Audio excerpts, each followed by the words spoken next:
Je propose qu'on donne tout de suite la parole à Laurence Saillet qui est avec nous. Bonjour. Bonjour. Alors, c'est vrai que ça fait réagir, hein.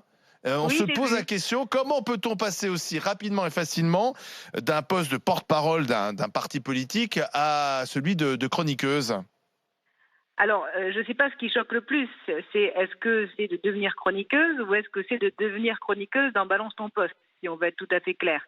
Parce que je pense que si j'avais annoncé une autre émission, peut-être que ça aurait moins surpris. Vous auriez été sur France Vous-même, Culture, on dans vous vos aurait rien émissions, vous avez reproché. des gens qui peut-être se reconvertissent et viennent chez vous. Mais je sais que Balance ton poste est une émission qui est critiquée parfois. Déjà, beaucoup n'ont pas regardé l'émission avant de la critiquer. Mais moi, j'ai trouvé ça intéressant parce que c'est une émission de débat politique et notamment qui attire beaucoup de jeunes. Et je pense que c'est très important que les jeunes aient accès aussi avec une formule dynamique au débat politique. Selon moi, vous savez, et je sais que vous pensez comme moi, il n'y a pas de sous-public, il n'y a pas de sous-émission et tout le monde est respectable et que chaque personne qui écoute ou qui regarde la télé a le droit d'avoir de la politique s'il a envie de l'entendre. Oui, mais pardon, Laurent Maxime Saillet, Yeddo. vous vantez maintenant l'émission de Cyril Hanouna, tant mieux, vous avez vite appris l'exercice. Mais quand c'était Marlène Schiappa, vous êtes venu même ici, clairement la démonter en disant que c'était scandaleux qu'elle aille chez Hanouna, qu'elle aille dans une émission où en gros on mettait des nouilles dans le slip des chroniqueurs. Et là, vous faites pareil. Qu'est-ce que vous me dites ça? J'ai jamais dit. Déjà, j'ai jamais vu qu'on mettait des nouilles dans le slip du chroniqueur. Je l'ai appris hier. Ah bah voilà, oui. Donc. Et puis en plus, je pense que vous confondez aussi avec Touche pas à mon poste. Non, mais c'était pour vous donner l'exemple. Alors, est-ce que vous aviez critiqué Marlène Schiappa? Oui, vous aviez critiqué Marlène Schiappa. Ah bon? Sur votre plateau? Sur le plateau, sur Twitter et comme partout. Ah ben non, monsieur, retrouvez-moi mon tweet. Ah ben je vous l'enverrai si vous voulez. Mon tweet, on va vérifier. Où j'ai critiqué Marlène Schiappa? Vous n'aviez pas critiqué Marlène Schiappa? Malheureusement, je trouve que c'est dommage parce que, en fait, vous faites des raccourcis. Et d'ailleurs, vous verrez que dans le tweet de Marlène Schiappa, elle ne me vise pas. Oui, c'est votre famille qui était, quoi. Voilà, excusez-moi, hein, mais je veux bien, je suis porte-parole depuis 10 mois. J'assume totalement, j'ai assumé totalement pendant 10 mois les positions des uns et des autres. Je me suis exprimée comme une porte-parole respectueuse des positions des uns et des autres. C'était mon job. Pour autant, j'ai jamais rien dit qui allait à l'encontre de ce que je pensais. Enfin, vous me connaissez quand même. Hein, on en a fait des émissions. Précisément. Chez vous particulièrement, mais enfin, en tout cas, sur d'autres plateaux. Mais voilà, qu'est-ce que vous voulez que je vous dise? Les gens ont le droit de penser et s'exprimer.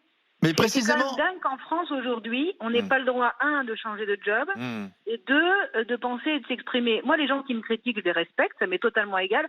D'ailleurs, je vais vous dire, j'ai pas tout lu, heureusement, hein, parce que je pense que c'est une déferlante, mais ils ont le droit de me critiquer. Mais par ailleurs, moi, j'ai le droit de faire ma vie comme je le souhaite. C'est pas interdit par la loi. Excusez-moi, précisément, je voudrais avoir votre opinion là-dessus. Est-ce que vous allez, dans cette émission, avec l'idée que vous allez défendre quelque chose de l'ordre du politique ou de la pensée politique, c'est-à-dire en disant finalement j'ai un message à passer? Je pense que Raquel Garrido et moi-même ici en quelque sorte j'ai aussi un message à passer. Oui, mais c'est Étienne Lévy, l'éducateur qu'on a choisi. Donc c'est pas membre d'un parti politique. Je passe un message sur l'enfance, etc. C'est bon. Oui. Donc est-ce que vous avez un message politique? Vous vous sentez investi de cela ou est-ce que pas du tout? Vous serez, je sais pas, totalement. Je ne serais pas neutre, parce que je ne saurais pas le faire. Je suis quelqu'un de très engagé, avec des positions très fortes, et encore, je me suis modérée ces dernières semaines et ces derniers mois pour faire justement très attention, vous parler au nom d'un collectif, mais je suis encore plus, on va dire, cash que ce qu'on a pu voir jusqu'à présent. Néanmoins, je suis engagée, je suis une femme de droite, je le resterai. Mais sur l'ensemble des sujets de société qu'on a à traiter, parfois on peut avoir des positions qui peuvent surprendre et qui peuvent ne pas être totalement en accord avec certaines positions, si vous voulez, qui seraient défendues par ma famille politique. Quand on est porte-parole, on est obligé de défendre la ligne. Là, c'est Laurence Saillet qui va parler. Oui, mais je précise quand même, et ça vous l'avez pu le remarquer, que j'ai quand même toujours dit ce que je pensais. Par exemple, sur des sujets qui me gênaient, je me suis mise en retrait.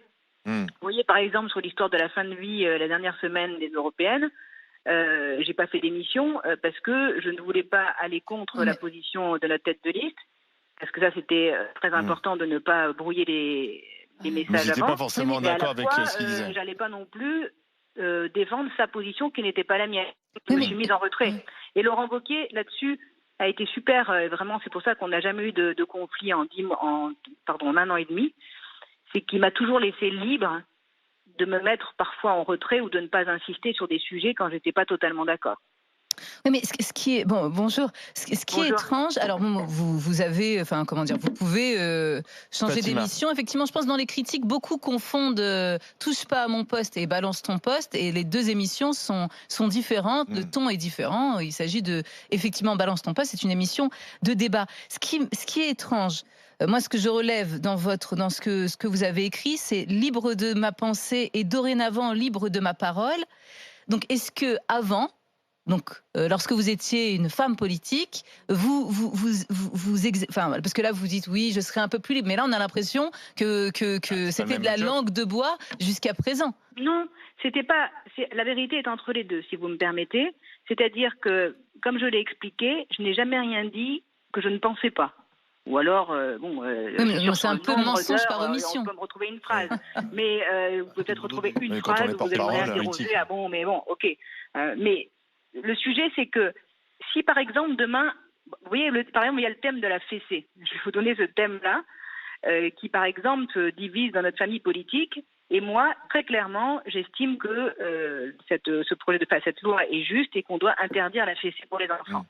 Donc, quand j'ai été interrogée il y a quelques semaines sur le sujet, j'ai donné ma position personnelle parce qu'on était après les européennes et parce que je pouvais me permettre de dire que je n'étais pas d'accord avec ma famille politique.